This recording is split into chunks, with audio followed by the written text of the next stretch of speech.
Nearly 8,000 New Yorkers may lose their emergency rental assistance in the coming months because the feds say the program is running out of money. It was meant to last another 5 years, but it could be ending as early as next year. Joining us to discuss how the city is planning to address this issue is the newly appointed Acting Commissioner of Housing Preservation and Development, Ahmed Tagani. Good morning. Thank you so much for joining us. The good news is you're the newly appointed Acting Commissioner. The bad news is you're the newly appointed Acting Commissioner.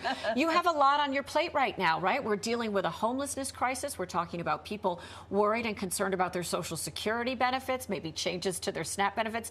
These are all of the social, netting programs that keep people in place here in New York. How are you going to handle this burgeoning crisis? Well, first of all, thank you for having me here today to talk about all the work that we're trying to do to create stability, new housing, and make sure people who are in their housing now have the tools to stay there and that their homes are safe and preserved. So I would say, yes, there's a lot of questions, there are challenges, but we're also set up in a fantastic way to address those issues. We've spent the last 3 or 4 years winning new housing tools from Albany, being able to create a system where we're going to be able to hit the ground running to create new housing, new affordable housing, commit to that in every part of the borough, new zoning tools like the City of Yes, which will allow us to create new housing across the city. We're moving on programs that allows us to invest with homeowners who are seeking low interest or forgivable loans. We're also able to, right now, take our attention and really dig into preservation. The passage of J51 so that multi-family building owners can really put in the repairs that they need. We have our preservation dollars. We're at a place where this administration has put more money into housing than ever before. And we have a team of senior... And it's needed because we have a lot of people who are struggling. We've seen an influx of migrants as well. They also need housing. Yes. Yeah, I mean, you talk about hitting the ground running. You already made an announcement about, making sure you're taking care of these bad landlords. Absolutely. So yesterday, we announced that we launched 2 new important programs around enforcement.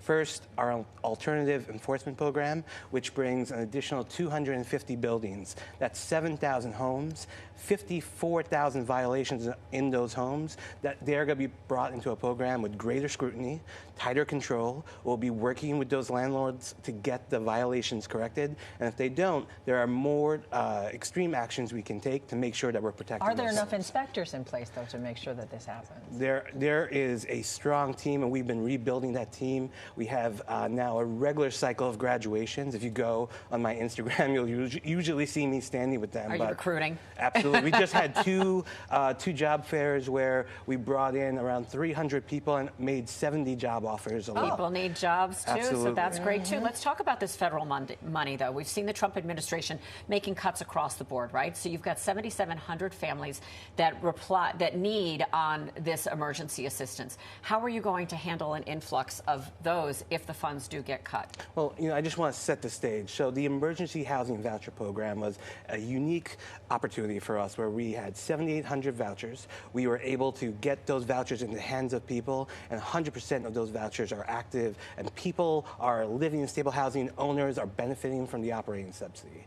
That being said, we have heard that they want to reduce that time, but we have been working to push and make sure our federal partners are working with us to get that message out that we need this funding in place.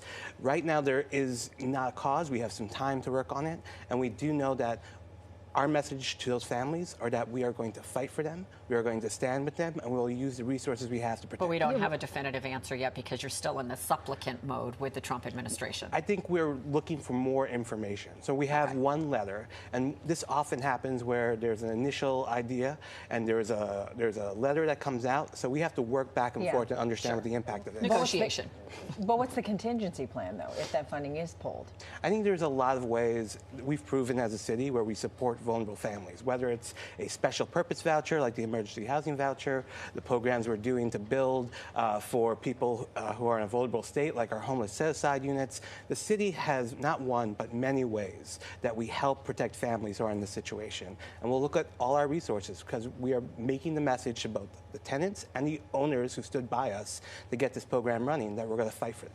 How are you going to continue to create more permanent housing? I know even homeless shelters, we continue to have a difficult time being able to construct those in neighborhoods. There's so much pushback. These are all of the spaces where you're trying to take care of the most vulnerable.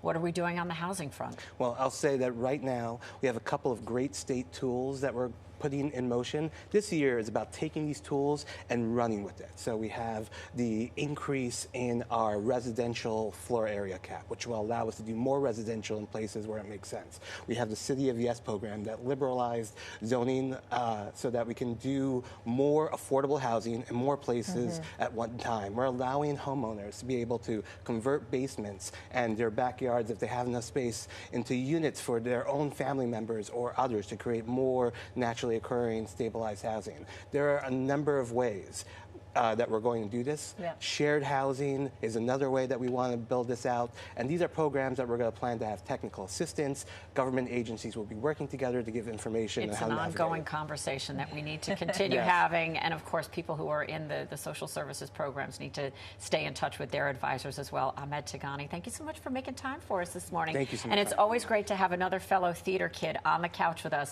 Next time, you Show promise tunes. show tunes. I'll come prepared with lyrics. Okay. Yeah. Oh, Thank best you, of luck Ahmed. to you Thank you. in your Thank new you role so today. much. Thank you.